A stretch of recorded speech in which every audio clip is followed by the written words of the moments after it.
오늘은 요한일서 3장 13절부터 24절까지를 살펴보고자 합니다.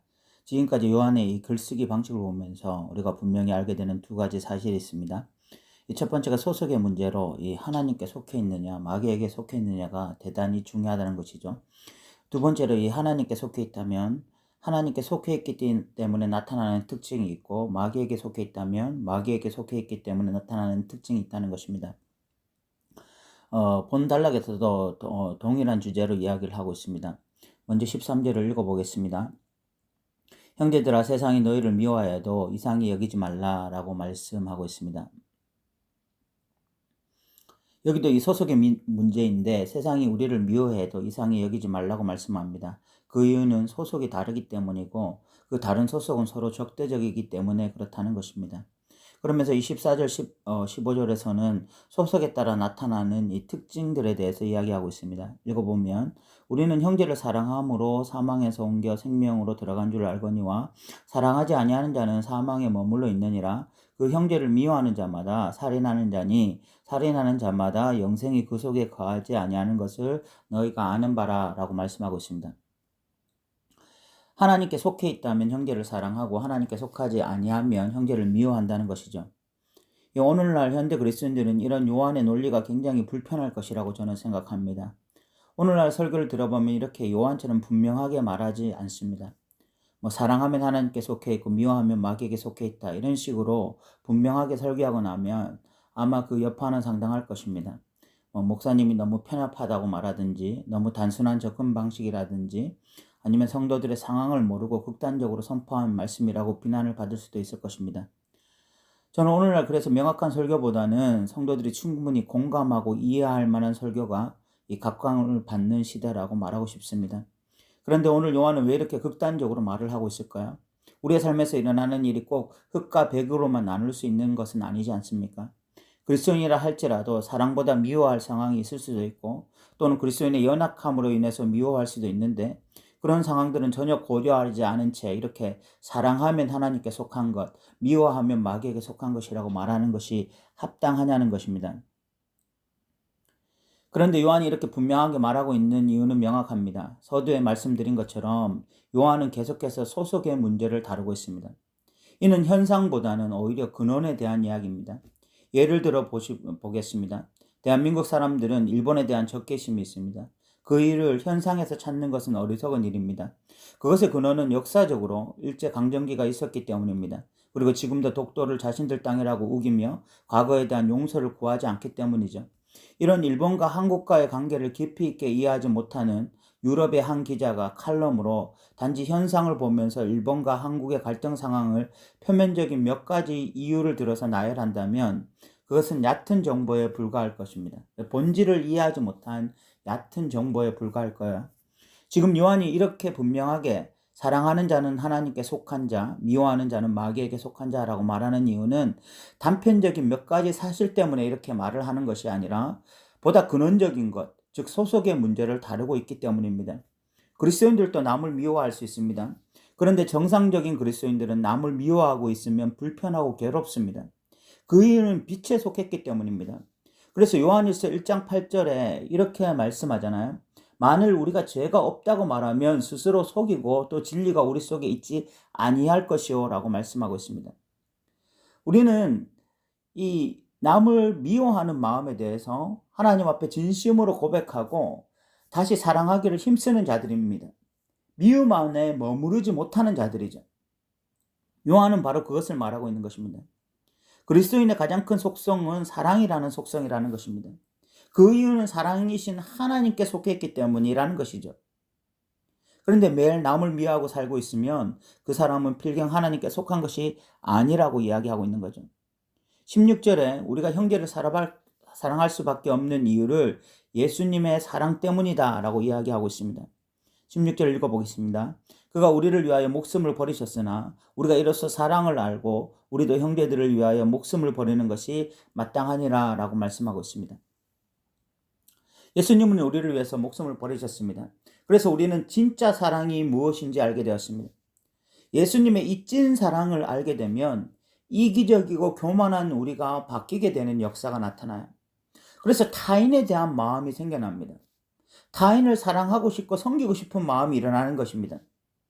그래서 요한은 이렇게 말을 합니다. 형제를 위하여 목숨을 거는 것이 마땅하니라. 우리가 형제를 사랑하고 형제를 섬기는 일은 억지로 하는 일이 아니라 마땅한 일이 되는 것입니다. 그 이유는 우리 안에 있는 어떤 탁월함 때문이 아니라 예수 안에 있는 찐 사랑 때문에 그렇게 되는 것이죠. 17절 18절은 형제 사랑은 곧 물질을 섬기는 것으로 나타난다라고 말씀하고 있습니다. 읽어보겠습니다. 누가 이 세상의 재물을 가지고 형제의 궁핍함을 보고도 도와줄 마음을 닫으면 하나님의 사랑이 어찌 그 속에 거하겠느냐. 자녀들아, 우리가 말과 혀로만 사랑하지 말고 행함과 진실함으로 하자라고 말씀하고 있습니다. 우리는 이 형제를 사랑해야 되는데 이 형제 사랑이라는 것이 단지 어떤 우리의 머릿속에, 관념 속에 또는 신학 속에 그냥 머물러 있는 것이 아니라 우리가 실질적으로 물질을 함께 섬기고 나눔으로써 궁핍하고 연약한 그런 형제가 있다면 그런 형제들에게 물질을 함께 나눔으로써 우리가 말과 어떤 이 혀로만 사랑하는 것이 아니라 진짜 이 행함과 진실함으로 형제를 사랑하는 것을 표현하는 방식이 된다는 것입니다. 그리고 19절에서는 이렇게 실천하는 삶이 진리를 지키는 삶이고 우리의 마음을 지키는 것이라고 말씀하고 있습니다. 19절을 보면 이로써 우리가 진리 속에 속한 줄을 알고 또 우리 마음을 주 앞에서 굳세게 하리니 라고 말씀하고 있습니다.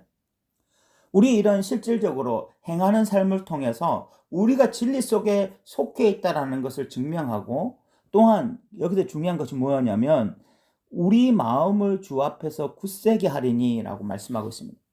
우리의 마음이 지켜지는 것에 우리의 실질적인 실천하는 이 사랑이 큰 역할을 한다는 것입니다.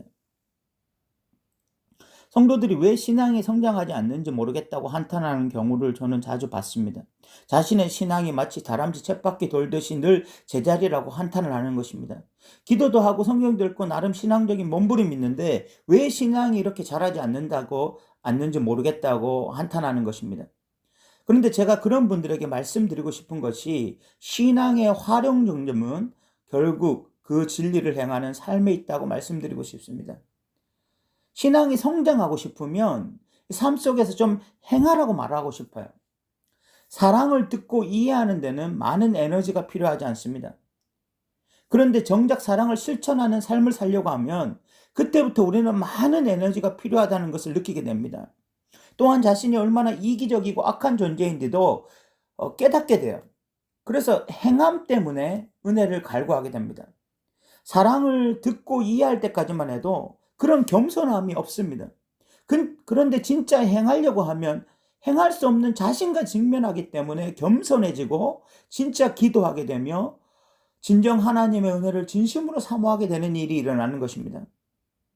오늘 요한도 우리가 사랑을 실천할 때 우리 마음을 주 앞에서 굳세게 한다라고 말씀하고 있습니다. 배우면서 이해하는 신앙의 영역이 있고 실천하면서 깊어지는 신앙의 세계가 있습니다. 그래서 우리는 배울 뿐만이 아니라 실천하는 그 신앙을 통해서 우리의 신앙이 점점 성장해 가야 되는 것이죠. 20절에는 그렇게 행할 때 부족한 부분이 있어도 하나님이 그것을 다 아신다라고 말씀합니다. 20절을 보면 이는 우리 마음이 혹 우리를 책망할 일이 있어도 하나님은 우리 마음보다 크시고 모든 것을 아시기 때문이다 라고 말씀하고 있습니다.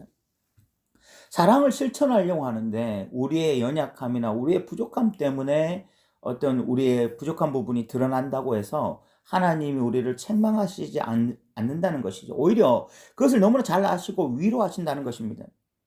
문제는 우리의 어떤 이 부족한 사랑의 실천 방식이 아니라 실천하지 않는 그 자체가 문제인 거죠. 21절, 22절은 우리가 이런 중심을 가지고 하나님 앞에 나아갈 때 책망받지 않고 우리의 기도는 응답을 받을 것이다 라고 말씀하고 있습니다. 읽어보면 사랑하는 자들아 만일 우리 마음이 우리를 책망할 것이 없으면 하나님 앞에서 담대함을 얻고 무엇이든지 구하는 바를 그에게 받나니 이는 우리가 그의 계명을 지키고 그 앞에서 기뻐하시는 것을 행함이라 라고 말씀하고 있습니다. 우리의 기도가 응답받는 것은 우리가 순종함으로 마법의 키를 받았기 때문이 아니라 우리의 기도가 하나님의 뜻과 부합하는 형제 사랑에 관한 것이기 때문입니다. 23절에 하나님의 계명을 다시 한번 명확하게 이야기하고 있습니다. 이것이 어떤 지금까지 논의의 압축판이라고 이야기하고 할 수 있어요. 23절을 보면 그의 계명은 이것이니 곧 그 아들 예수 그리스도의 이름을 믿고 그가 우리에게 주신 계명대로 서로 사랑할 것이니라 라고 말씀하고 있어요. 하나님의 계명은 명확합니다. 예수를 주로 고백하고 그 주를 고백한 자들이 서로 사랑하는 것입니다. 이것은 너무나 명확한 성경의 말씀이고 요한 1서가 지금까지 강조한 가장 중요한 강조입니다. 그런데 왜 이런 단순하고 분명한 하나님의 말씀을 우리는 자꾸만 어려운 말씀으로 바꿀까요?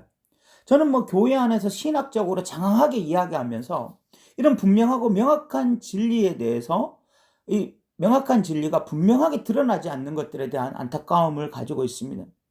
이 본문이 신학적으로 어떻고 저 본문이 원어적으로 어떻고 우리가 그런 이야기를 하는 건 역시 유익하죠. 성경을 사랑하는 하나의 방식입니다. 그런데 그런 것들만 있는 것이 아니라 성경은 이런 분명하고 명확한 진리가 있습니다. 그럼 이런 것은 마음에 새기고 바로 실천하면 돼요. 그런데 이런 명확한 진리조차도 다시 분해해서 해석하는 데만 훈련이 너무 돼 있는 것 같아요. 그러면서 진리가 더 어려워지고 불편해지는 지점이 있는 것 같습니다. 23절은 이 요한 1서의 분명한 가장 중요한 요점이고 또한 성경이 말하고자 하는 가장 명확한 어떤 주장이라는 것을 우리가 기억했으면 좋겠습니다. 24절은 다시 소속의 문제를 이야기하고 있습니다. 읽어보면 그의 계명을 지키는 자는 주 안에 거하고 주는 그의 안에 거하나니 우리에게 주신 성령으로 말미암아 우리가 우리 안에 거하시는 줄을 우리가 아느니라 라고 말씀하고 있습니다. 다시 소속의 문제를 이야기하고 있죠. 예수를 주로 고백하고 형제를 사랑하는 자는 예수님께 속한 자다. 이런 소속의 문제를 이야기하고 있는 것입니다. 이제 말씀을 마무리하고자 합니다. 오늘날 그리스도인들에게 요한 같은 돌직구 설교자는 상당히 불편한 감을 주는 것이 사실입니다. 오히려 우리가 불편감 없이 감동적으로 받아들일 수 있는 설득력 있는 설교를 오늘날 사람들은 좋아하는 경향이 있습니다. 그런데 돌직구는 돌직구로 받아야 됩니다. 돌직구를 변학으로 해석하는 것이 바로 자의적 해석입니다. 진짜 예수 믿는 자는 형제를 사랑하는 자다. 요한은 분명하게 이렇게 돌직구로 이야기하고 있습니다. 우리가 이 말씀에 아멘으로 화답하여 우리가 예수를 믿기 때문에 다른 사람들을 사랑하며 섬기며 살아가는 저와 여러분 되시기 바랍니다. 들어주셔서 감사합니다.